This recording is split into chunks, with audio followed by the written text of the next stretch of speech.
Ijaz corner. ഷാഡ്യക്കാരായ രണ്ടാടുകൾ.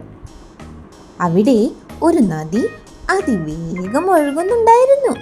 ഒരിടുങ്ങിയ തടി മാത്രമായിരുന്നു അത് കടക്കാനുള്ള ഏക മാർഗം.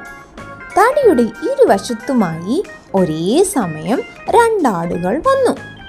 രണ്ടാടുകളുടെയും അഭിമാനം മറ്റൊന്നിനെ ആദ്യം കടക്കാൻ അനുവദിച്ചില്ല. ഒരാൾ പാലത്തിൽ കാലുകുത്തി, അതുപോലെ തന്നെ മറ്റൊരാളും ചെയ്തു. അവർ ആ നദിക്കു നടുവിൽ കൊമ്പിനോട് കൊമ്പ് കോർത്ത് വഴക്കിട്ടു. ആദ്യം ഞാൻ കടന്നു പോകട്ടെ, ആടുകളിൽ ഒരാൾ പറഞ്ഞു. ഒരിക്കലുമില്ല, നീ എൻ്റെ വഴിയിൽ നിന്ന് പുറത്തു കടക്കുക, മറ്റേയാടും പറഞ്ഞു. പരസ്പരം തള്ളുന്നതിനിടയിൽ അവരുടെ ബാലൻസ് തെറ്റി രണ്ടാടുകളും പുഴയിലേക്ക് വീണു.